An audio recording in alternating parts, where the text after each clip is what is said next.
Salam, saudara-saudaraku yang dikasihi Tuhan Yesus Kristus.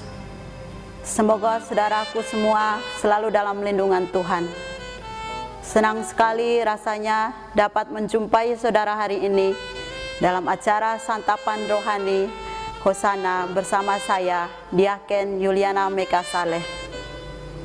Saat ini kita akan belajar sedikit dari firman Tuhan yang dipilih dari surat Paulus kepada jemaat di Roma pasal ke-8 ayat ke-28 sampai 30. Sebelum kita membaca dan merenungkannya, mari kita berdoa. Ya Tuhan Allah Bapa kami yang dalam kerajaan surga, terima kasih Tuhan atas perlindungan-Mu kepada kami dalam kehidupan kami. Sekarang tiba saatnya Tuhan, kami akan membaca dan merenungkan firman-Mu.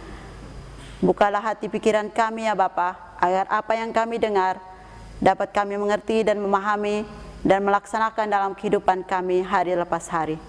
Terima kasih ya Tuhan, terima kasih. Berfirmanlah bagi kami, karena kami siap untuk mendengarkannya. Terima kasih Tuhan, haleluya, amin. Beginilah bunyi firman Tuhan. Kita tahu sekarang bahwa Allah turut bekerja dalam segala sesuatu untuk mendatangkan kebaikan bagi mereka yang mengasihi Dia, yaitu bagi mereka yang terpanggil sesuai dengan rencana Allah. Sebab semua orang yang dipilihnya dari semula, mereka juga ditentukannya dari semula untuk menjadi serupa dengan gambaran anaknya, supaya ia, anaknya itu, menjadi yang sulung di antara banyak saudara. Dan mereka yang ditentukannya dari semula, mereka itu juga dipanggilnya. Dan mereka yang dipanggilnya, mereka itu juga dibenarkannya. Dan mereka yang dibenarkannya, mereka juga dimuliakannya. Demikianlah firman Tuhan. Bapak, Mama, saudara yang dikasihi Tuhan kita Yesus Kristus, di dalam kehidupan setiap orang tidak luput dari persoalan atau masalah yang dapat membuat kita sedih, kecewa, dan mudah menyerah. Dalam pembacaan firman Allah tadi, sangat menghibur dan menguatkan setiap kita sebagai orang percaya, karena ada janji bahwa Allah bekerja mendatangkan kebaikan dari semua penderitaan dan kesusahan yang kita alami. Dan janji ini adalah janji yang terbatas, janji yang hanya bagi mereka yang terpanggil sesuai dengan rencana Allah dan bagi orang yang percaya kepadanya. Di dalam situasi ataupun keadaan apapun, Allah tidak akan tinggal diam. Ia turut bekerja untuk kebaikan kita.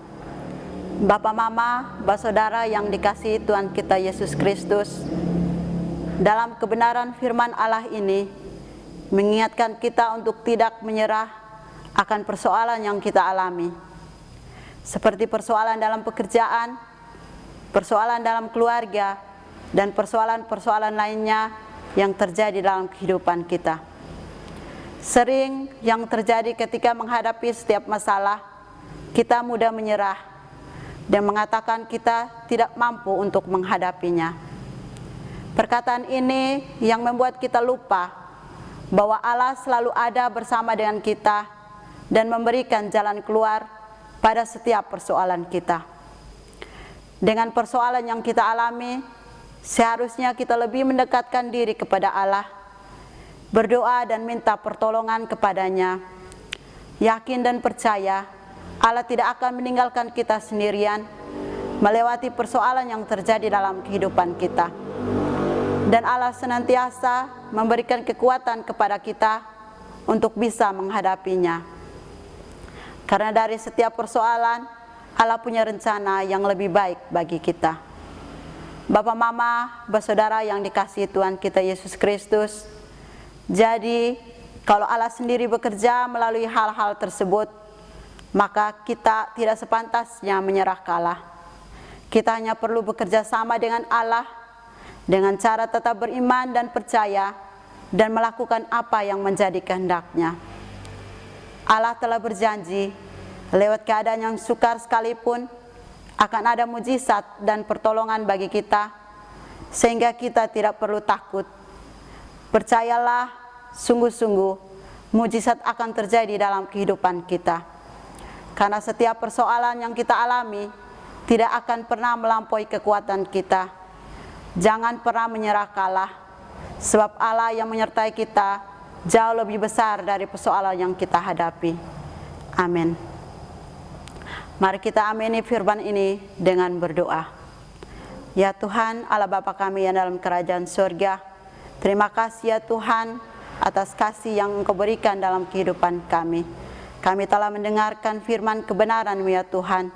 Kiranya dengan firman ini menjadi kekuatan bagi kami untuk menghadapi setiap persoalan kami.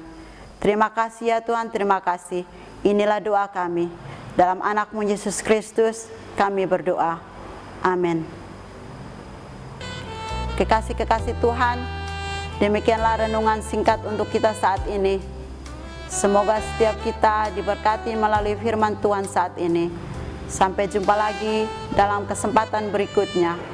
Tuhan Yesus memberkati kita semua. Salam.